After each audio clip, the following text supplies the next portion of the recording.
दोस्तों 20वीं सेंचुरी की greatest book brave new world लिखने वाले राइटर एल्डस हक्सली ने इंडियन डेमोक्रेसी की भविष्यवाणी की थी।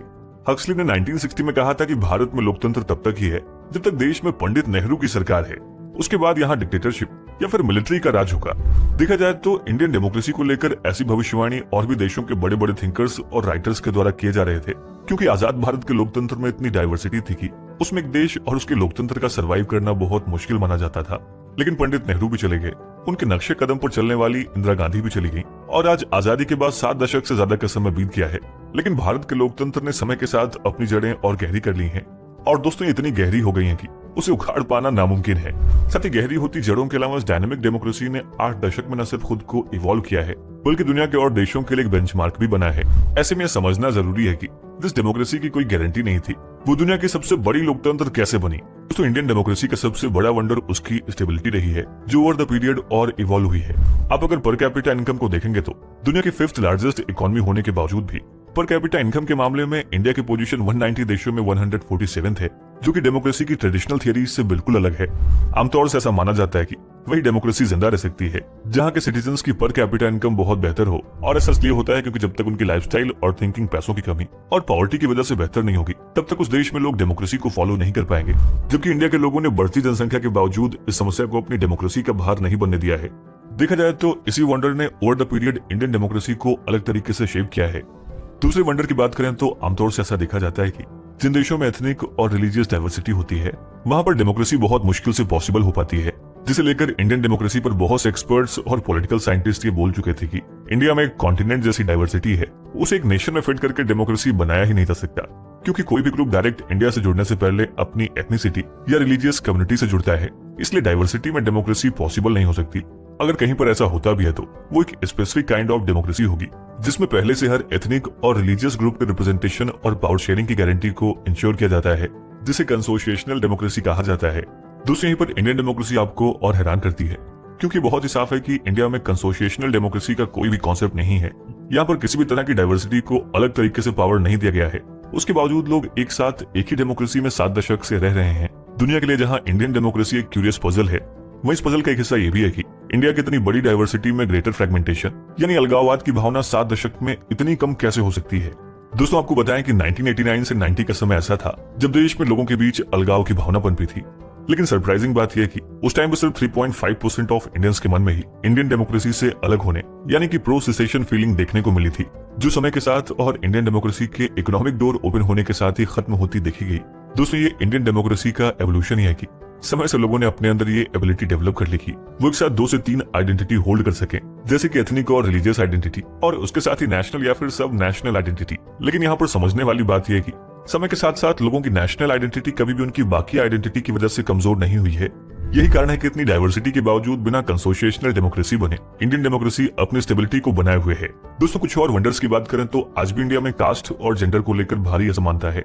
इस एक्सट्रीमली अनइक्वल सिचुएशन के बावजूद भारत में डेमोक्रेसी कैसे प्रैक्टिस की जा रही है, ये बात सभी को हैरान करती है। साथ ही डेमोक्रेसी को संभालने वाले इंस्टीट्यूशनल फ्रेमवर्क जैसे कि इलेक्शंस आज भी इंडिया में हर बार बड़े लेवल पर हो रहे हैं, जिस वजह से भी इंडियन डेमोक्रेसी एक डायनेमिक और वाइब्रेंट डेमोक्रेसी मानी जाती है। दूसरी ये भी तरह के बहस का मुद्दा है कि आखिर ये इंस्टीट्यूशनल फ्रेमवर्क की क्वालिटी कितनी अच्छी है। खैर इसे अलग से डिस्कस किया जा सकता है, लेकिन सिचुएशन चाहे जैसी भी हो, बाकी के देशों में जहां डेमोक्रेसी के बावजूद मिलिट्री या कोई डिक्टेटर कभी भी सत्ता में आ जाता है, भारत में वो समस्या कभी देखने को नहीं मिली।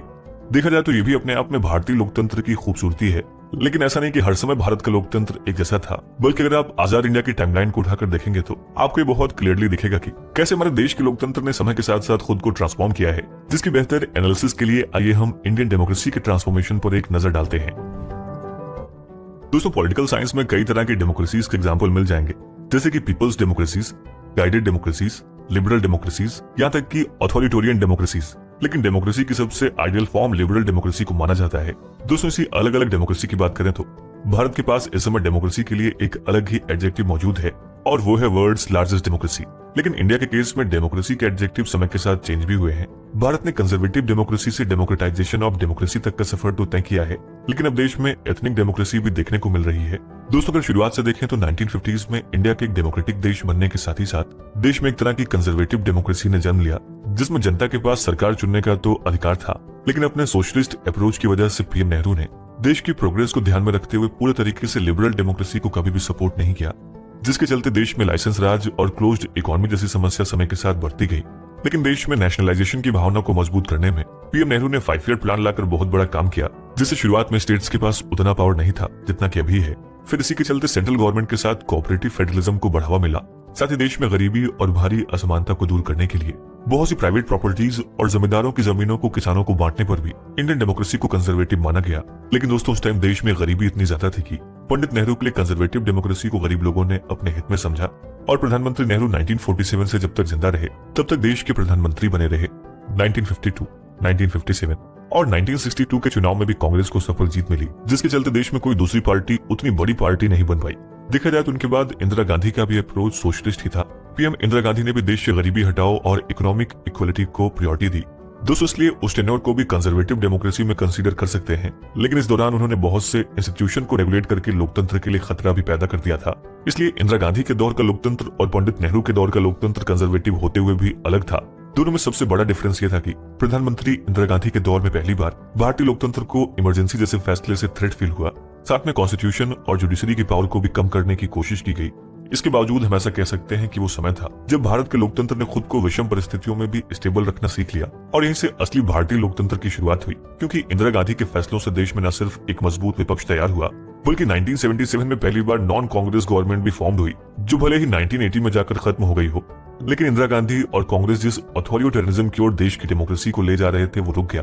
हालांकि लेट 1980s तक भी इंडियन डेमोक्रेसी का डेमोक्रेटाइजेशन शुरू नहीं हुआ था। लेट 1980s में जब राजीव गांधी की सरकार को एक बार फिर से लेट 1970s के कोलिशन ने हरा दिया, तब नई कोलिशन में पहली बार हायर पोजीशन पर बैकवर्ड कास्ट के लोग पहुंचे। और ऐसा इसलिए था क्योंकि कांग्रेस के टाइम में सिर्फ अपर कास्ट के लोग ही अधिकतर सरकार में देखने को मिलते थे। 1989 में बनी सरकार 1991 तक चली। देखा जाए तो इस दौरान अपर कास्ट का डोमिनेशन कम होने लगा। ओबीसी के रिप्रेजेंटेशन को इंश्योर करने में इन्हीं 2 सालों में काम हुआ और देश के लोकतंत्र में एक हिस्टोरिक कमीशन बनाया गया, जो कि ओबीसी के रिजर्वेशन के लिए सरकार द्वारा गठित मंडल कमीशन था। दोस्तों इस कमीशन ने ओबीसी को देश में 27% रिजर्वेशन देने की सिफारिश की, जिसके बाद ओबीसी को देश में 27% रिजर्वेशन दिया जाने लगा। देखा जाए तो इस कदम ने देश की डेमोक्रेसी को एक अलग ही पाथ दे दिया, जिससे बैकवर्ड कास्ट के लोग भी अपनी पार्टी बनाने लगे और 1990s के बाद देश में वन पार्टी सिस्टम पूरे तरीके से खत्म हो गया। देश में क्षेत्रीय नेताओं ने या तो कांग्रेस से अलग होकर या फिर एकदम शुरू से अपनी रीजनल पार्टी बना ली, जिससे देश के लोकतंत्र में अलग अलग आइडियोलॉजीज वाली पार्टीज को जगह मिली। और इस तरह के डिसेंट्रलाइजेशन से इंडियन डेमोक्रेसी इवॉल्व होने के साथ ही साथ और भी वाइब्रेंट हुई। यही कारण है कि आज भी देश की बड़ी पॉपुलेशन वाले स्टेट्स को आप उठाकर देख सकते हैं कि वहां पर सबसे बड़ी पार्टी में रीजनल पार्टी का जन्म जरूर होगा। फिर चाहे वो यूपी में समाजवादी पार्टी हो, तमिलनाडु में AIADMK हो या बिहार में JDU और RJD हो। दोस्तों इस इवॉल्व होते डेमोक्रेसी ने लोगों को समझ दी कि राष्ट्रीय स्तर पर वो भले किसी पार्टी को चुने, लेकिन उनके स्टेट की दिक्कतों के लिए उन्हें रीजनल पार्टी पर ही भरोसा जताना चाहिए, वरना केंद्र में कांग्रेस की सरकार होने पर आमतौर से हर राज्यों में भी कांग्रेस की गवर्नमेंट हुआ करती थी। दोस्तों पॉलिटिक्स के अलावा इंडियन डेमोक्रेसी में क्लोज्ड पॉलिटिक्स की तरह क्लोज्ड इकोनॉमी का दौर भी खत्म हुआ। 1991 की PV नरसिम्हा राव की सरकार ने तो देश की डेमोक्रेसी को डेमोक्रेटाइज करने में बहुत बड़ा कदम उठाया। इकोनॉमिक लिबरलाइजेशन के साथ ही साथ देश की इकोनॉमिक डेवलपमेंट शुरू हुई और लाइसेंस राज भी खत्म हुआ। देखा जाए तो कैपिटल आने के साथ ही साथ लोग स्ट्रांग भी हुए और लोगों के स्ट्रांग होने के साथ ही लोकतंत्र भी मजबूत हुआ और इस तरीके से देश की डेमोक्रेसी का डेमोक्रेटाइजेशन पूरा हुआ। लेकिन दोस्तों ऐसा नहीं कि देश के लोकतंत्र ने 1990s के बाद से इवॉल्व होना बंद कर दिया। बस हुआ ये कि जो स्टैटिक एवोल्यूशन हो रहा था वो 21वीं सदी में डायनामिक एवोल्यूशन में बदल गया। अगर इसको कुछ एग्जाम्पल से समझने की कोशिश करें तो 21वीं सदी में आज इंडियन डेमोक्रेसी को ट्रांसपेरेंट बनाने में डिजिटलाइजेशन ने बड़ा रोल प्ले किया है। देश के वोटर्स के बीच बढ़ती हुई अवेयरनेस भी देखने को मिली है। साल 2019 के जनरल इलेक्शन में 67% की वोटिंग अब तक की सबसे हाईएस्ट वोटिंग परसेंटेज थी। जाहिर है कि आगे और भी बढ़ेगा। लोग अपनी जिम्मेदारी अपने हिस्से की राजनीति में इन्वॉल्व होते नजर आ रहे हैं, जिसमें साल 2014 और साल 2019 की PM मोदी की सरकार का बड़ा रोल रहा है। दोस्तों आज भले ही भारत में मौलिक अधिकारों का हनन और फ्री स्पीच पर सेंसर लगाने की बात की जाती है, लेकिन इसी दौर में हमारे देश की LGBTQ कम्युनिटी की भी एक्सेप्टेंस बढ़ी है। जबकि 1947 के बाद शायद ये बात कोई सोच सकता था कि एक दिन देश में होमोसेक्सुअलिटी को अपराध नहीं माना जाएगा। साथ ही देश के लोकतंत्र पर भले ही राजनीति का असर रहा हो, लेकिन उसमें एक चीज कॉमन रही है और वो है उसका इवॉल्विंग नेचर। दोस्तों ये एवोल्यूशन लगातार होना जरूरी भी है, क्योंकि इतने एवोल्यूशन के बावजूद भी आज भी बहुत से चैलेंजेस इंडियन डेमोक्रेसी में मौजूद हैं। शायद सबसे बड़ा चैलेंज तो यही है कि आज भी इंडियन डेमोक्रेसी में हर इंसान को सस्टेन्ड इकोनॉमिक डेवलपमेंट हासिल नहीं हुई है, जो कि चाइना में बिना डेमोक्रेसी के भी 4 दशक से देखने को मिल रहा है। साथ ही अब तक हमारे देश का लोकतंत्र देश की गरीबी को पूरे तरीके से खत्म करने में फेल रहा है। दोस्तों आज देश की ग्लोबलाइज्ड सिटीज जैसे कि दिल्ली और मुंबई देश के बाकी हिस्सों से बिल्कुल अलग हैं, दरअसल ऐसा इसलिए है क्योंकि आजादी के बाद देश में विकास तो बहुत हुआ और आज भी हो ही रहा है, लेकिन ये डेवलपमेंट काफी अनइवन रहा है। भारतीय लोकतंत्र में आज भी लो स्किल्ड और लो वेजेज जॉब भी मिलियंस ऑफ यंग इंडियंस के द्वारा की जा रही है। साथ ही एक और समस्या ये भी है कि आज जो राज्य देश के लोकतंत्र को मजबूत करने में सबसे अधिक लोग यानी कि पॉपुलेशन देते हैं, गरीबी भी वहीं पर ज्यादा है, जैसे कि उत्तर प्रदेश और बिहार जैसे राज्य। देखा जाए तो लोगों के पास बदलाव करने के अधिकार होने के बावजूद भी वो अपनी गरीबी को खत्म नहीं कर पा रहे हैं। यानी अभी भी इन राज्यों में डेमोक्रेसी को अपनी पावर समझना बहुत जरूरी है। साथ ही आज इंडियन डेमोक्रेसी में सबसे बड़ी समस्या मीडिया की खराब परफॉर्मेंस भी है, जो अगर समय के साथ सही नहीं होती है तो ये इंडियन डेमोक्रेसी के लिबरल डेमोक्रेसी तक के सफर को और लंबा कर देगी। दोस्तों 1947 से लेकर आज तक देश युद्ध, महामारी, प्राकृतिक आपदा, इकोनॉमिक क्राइसिस और इमरजेंसी जैसे दौर से गुजर चुका है। देखा जाए तो इस यात्रा में भारतीय लोकतंत्र अलग अलग मुसीबतों में और मजबूत हुआ है। अब वो मजबूती चाहे उसे लोगों ने अपने वोटिंग पावर से दी हो, या देश की संसद ने बड़े रिफॉर्म करके दी हो, या फिर जुडिशरी ने संविधान की रक्षा करके दी हो, इन सब ने देश और डेमोक्रेसी को आगे बढ़ाने में बहुत बड़ा रोल प्ले किया है। दोस्तों आज अगर इंडिया में नेशन का कॉन्सेप्ट पॉसिबल हो पाया है तो ये डायनेमिक इंडियन डेमोक्रेसी की वजह से हुआ है, और इसे हम लोकसभा में देश के पूर्व प्रधानमंत्री अटल बिहारी वाजपेयी जी के इस स्पीच से समझ सकते हैं। सरकारें आएंगी जाएंगी, पार्टियां बनेगी बिगड़ेंगी, मगर ये देश रहना चाहिए, इस देश का लोकतंत्र अमर रहना चाहिए।